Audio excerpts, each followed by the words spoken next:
whole new global talk show, Newstellers. And we're back today with our 4 original panelists.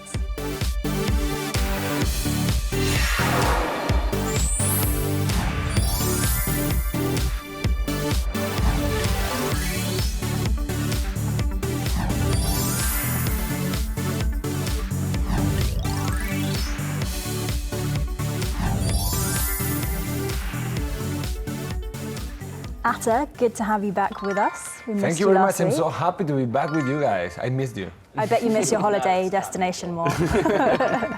How's everyone else? You had a good week? Yeah, not so bad. Excellent, excellent. So this week, a Korean idol's recent trip to the US has been the subject of some controversy. So a few weeks ago, Korean idol girl group EXID arrived at Los Angeles International Airport for their concert, and one of the members' comments was, "I'm so happy." They were captured on camera. I'm so happy. I'm so happy today. No. The reporter at TMZ made fun of her accent, along with some funny gestures, and the entire staff laughed along. The K-pop fan communities in and out of Korea were outraged at the video, calling it outright racism. Some thoughtless remarks there, even seen as racist by some people. What are your reactions to this video? Overblown. Overblown, okay. It's an entertainment channel, and even that reporter, as tasteless as making fun of someone's accent is, even her co-host there kind of chastised her for that. So, I mean, I think the people who were offended by that, they need to have a bit of a thicker skin. Okay, anyone else? Yeah, I think it's not even racist because she said like, "I'm so happy," with a really happy and cheesy way. So I think they were just making fun of her gestures and her way to say it, and not especially about her accent, because she didn't do it with a very thick accent, right? Yeah, I mean, she obviously it's not a joke, it's not funny, it's very stupid, but I'm not sure if it's worth the outrage. I mean, I have a very strong French accent. People make fun of my accent. Do you? Are you sure? I don't like that. Be careful of French citizens. I totally get you, Fred. I get like, "Hello, governor," all the time whenever I meet any North Americans. Well, I think it's just lame to make fun of somebody who's speaking their second language when you're speaking your native language. Especially like going on TV and having a microphone in your face and being asked to speak in your non-native language. I mean, somebody who's doing that, like, it takes some guts. It takes, you know, you're making yourself kind of vulnerable. Yeah, So for this woman to make fun of somebody who's doing that when she's speaking in her native language, I mean, that's just kind of lame, I thought. Oh, it was bad. The question is, what is worth this huge outrage? Yeah, I think it's definitely not worth getting so upset over, but... It's funny though, because think about, and also in California, how many people made fun of Arnold Schwarzenegger when speaking English with a very German accent. I mean, that's completely acceptable. And I mean, I think many freshman year discussions about race theory and all that can be brought into effect here, but perhaps there's something when a Caucasian person makes fun of a non-Caucasian person's accent that gets people more riled up. I think sense of humor is first, anyway. I'm Spanish, and I have a lot of American friends and British friends, and they make a lot of fun of my accent. I think it's pretty fun, and we laugh with each other, and I don't think there's any problem with that. So I think people should laugh more and be less concerned about those issues. Okay, so perhaps in the West, perhaps in non-English speaking countries, we're a bit more used to it, and perhaps in Korea that's not so normal as yet. But, you know, we're getting more global these days, so perhaps it's going to become more normal. So it was perhaps a little bit tasteless, not great journalism, but a little bit of overreaction, perhaps. So there's a saying that the 3 weapons in the modern world are nuclear weapons, computers, and words. So we're going to be talking about that third and final one, words, and how we speak. And our topic today is manners of expression. We saw earlier in the TMZ case where thoughtless remarks had caused people some hurt or harm. Could you guys share any stories relating to thoughtless remarks or, in extreme cases, verbal assault? Yes, for example, last week in my country, in Spain, the goalkeeper of Real Madrid, I think everybody knows, Iker Casillas, people in the stadium of Real Madrid, they were whistling at him and booing him, and this guy just exploded and said some swear words. And it was pretty controversial because some people complained because people think that they pay for him, the partners of Real Madrid, and he shouldn't do that. So it was a very big issue in Spain these days. In my case, I think that he was right, because he has been really big in Real Madrid, and now he's not in his best moment, but people shouldn't have the right to really insult him, and he just exploded. And yeah, you don't get paid to be insulted. So yeah, I think that's a it. good. But still.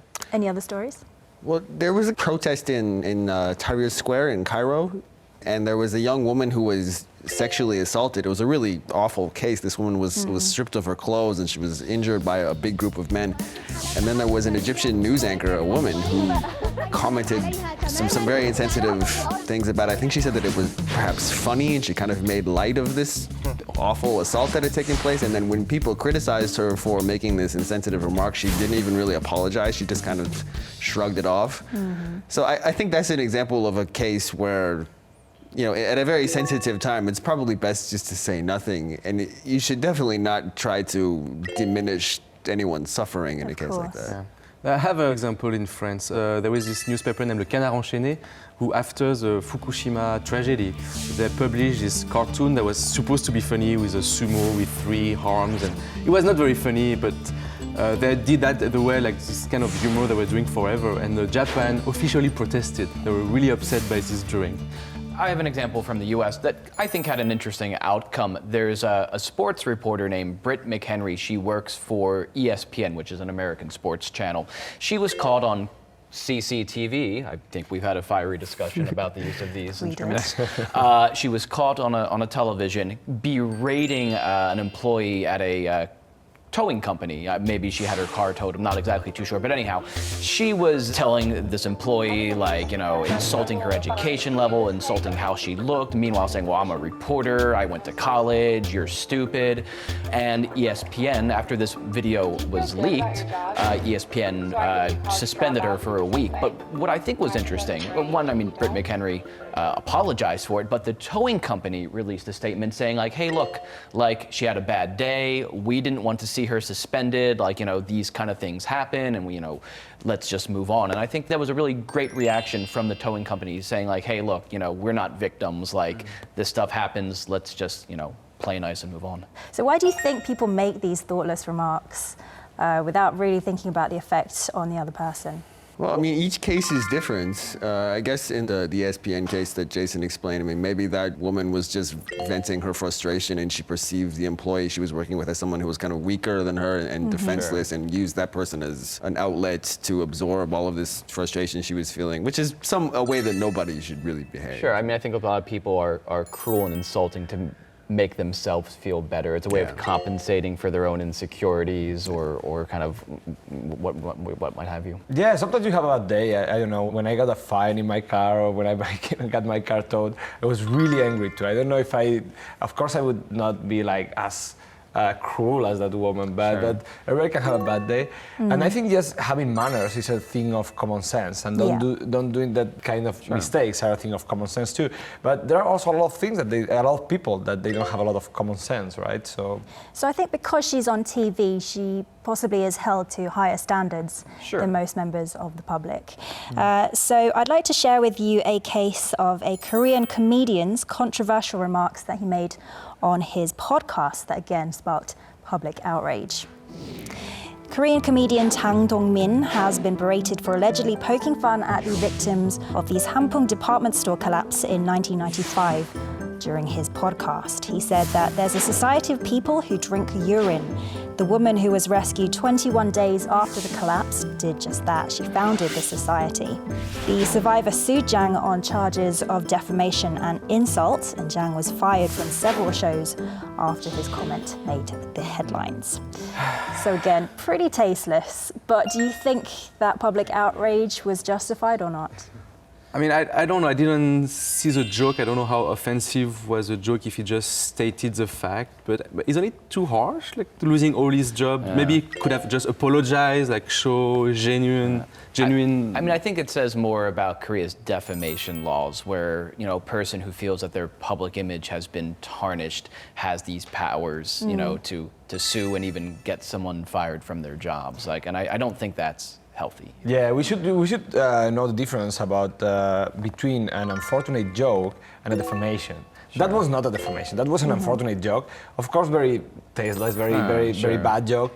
But still, I mean, we have freedom of expression. So I don't think there should be any other effect than the criticism of the public to that person for what he said. Actually, in France, very recently, there is a similar example of a comedian who made a joke about German wing crash.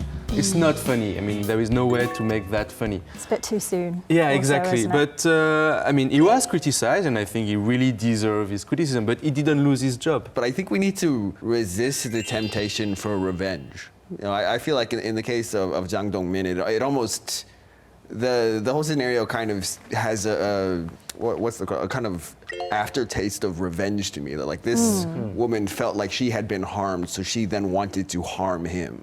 Sure. And I think that there is a chilling effect. Like if every time you make a mistake, you might lose all your jobs, then you end up being so afraid of saying anything that you say nothing interesting or nothing funny. So I think and that's censorship actually. That's It is. a very subtle way of censorship.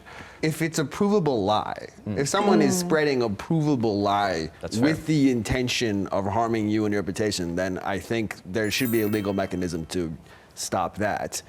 But in some cases, the way it works in some situations is where someone publicizes a fact that is true, and then the person decides to sue them for defamation anyway. I think that's going too far. There's a lot of examples of that here in Korea, of people saying true things about a politician or about some public figure and getting sued for just, speaking the truth. Really shocking.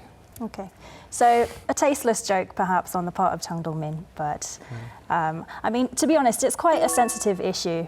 And my aunt's family actually lived in Sampung apartment. She still lives there, right next to the department store. So I remember my mum frantically trying to call them right after she saw that on the news. So it has been 20 years though, so.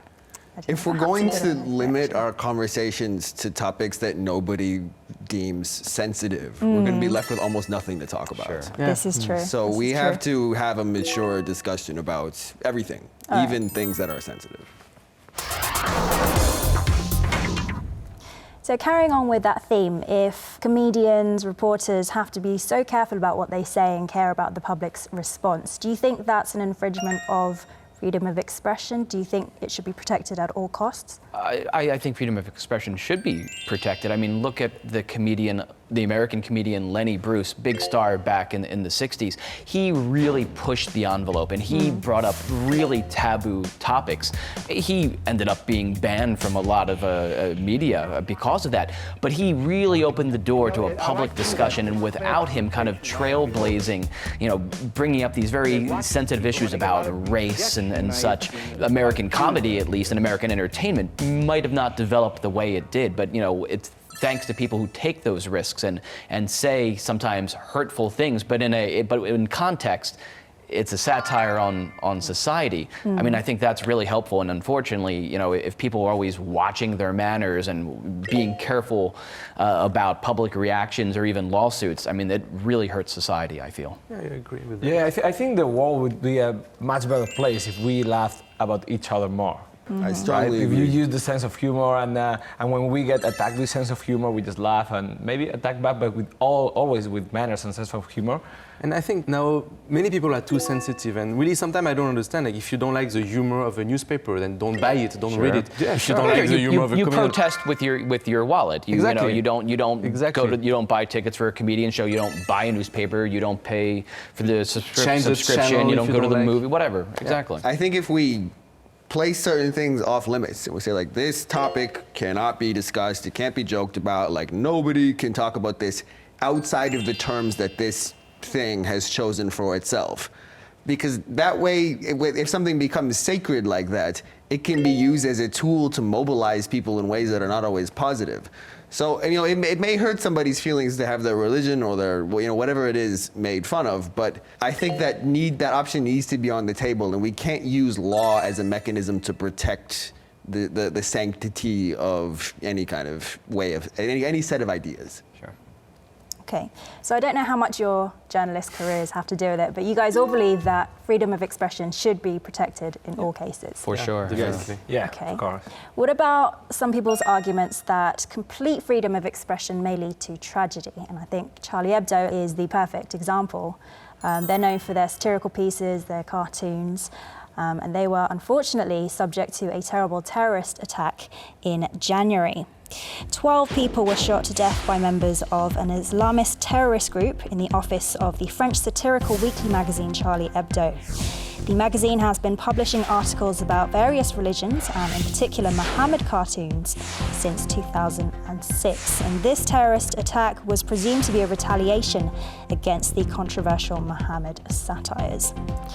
So what were your reactions to this incident? I mean, Charlie Hebdo has been doing this kind of joke about all kind of religion for many, many years, for like more than 30 years.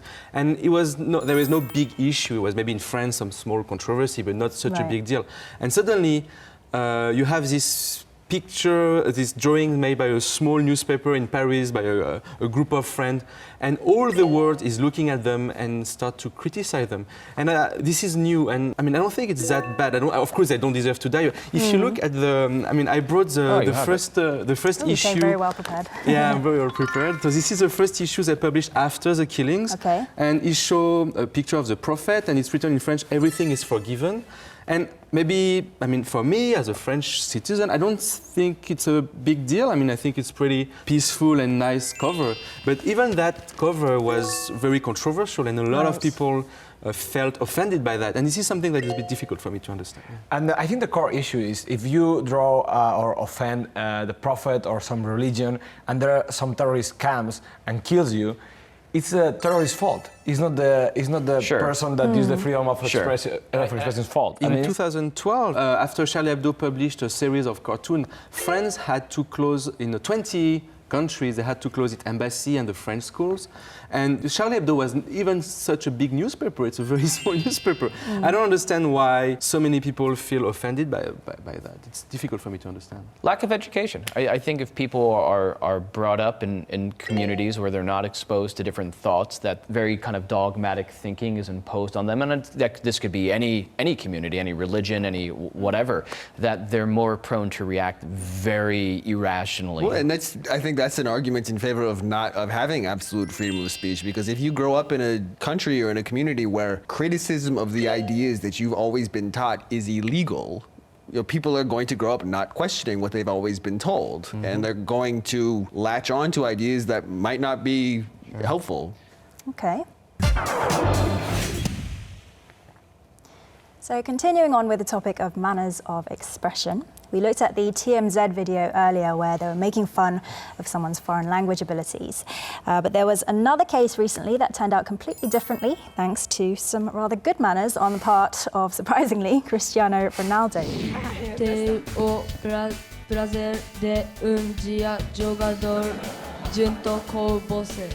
Okay. Why they smile? Why? You speak good Portuguese. Very good. So it's not often Ronaldo's in the news for good manners. Yeah, it's true. So Ronaldo demanded that the crowd, or questioned why the crowd was laughing when the boy was obviously trying his best, even if he was speaking in a very broken Portuguese.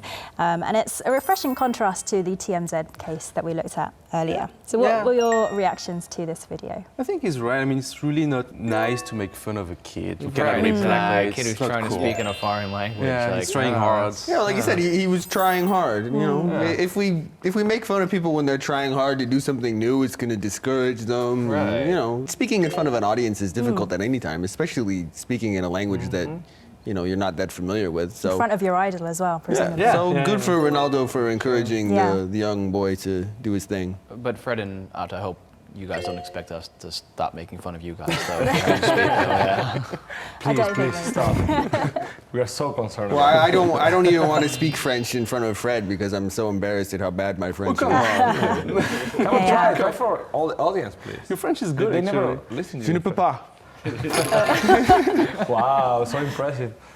Oh, hello, my name is Atta. I'm from Spain, man. Okay, Speak okay. with the hand. I'm going to break this up right now.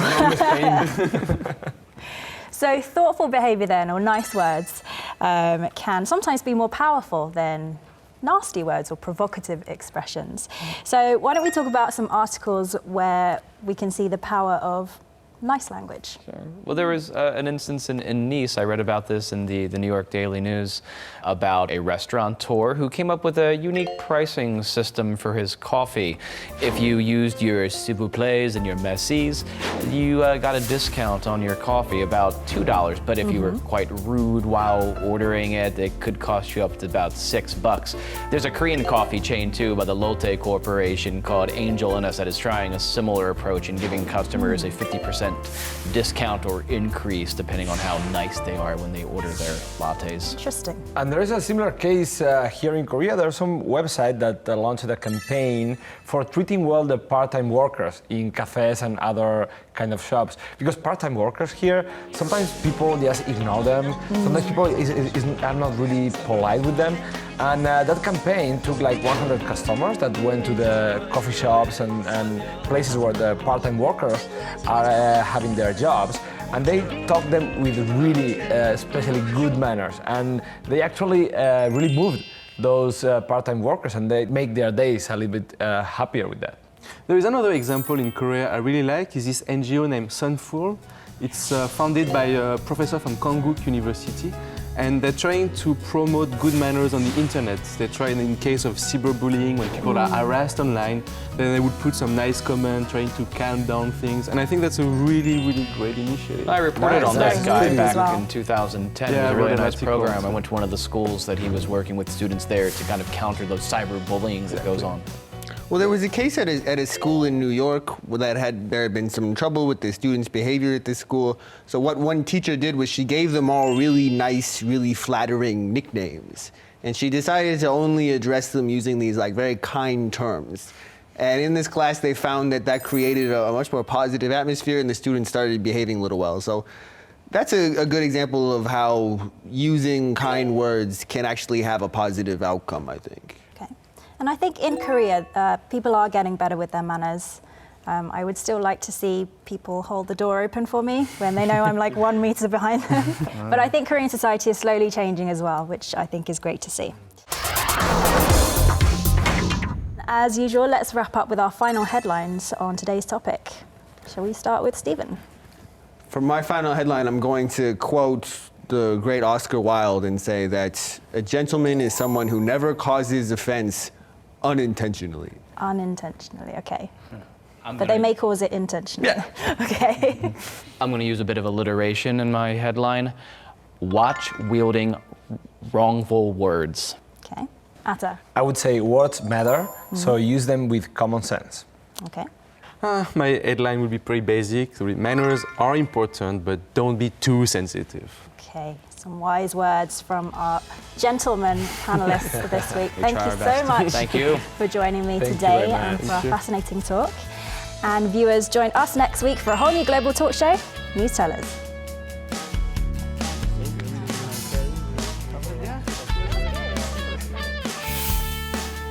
We will be open for any opinions or requests on our official website as well as our Facebook page.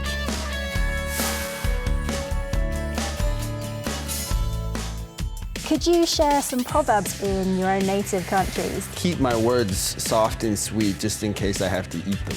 Speak softly and carry a big stick. Las palabras se las lleva el viento. And sorry? it means like spoken words fly away, but written words remain. La parole est d'argent, mais le silence est d'or, which means that sometimes you rather shut up rather than talking too fast. It's a good advice. Yeah, good advice.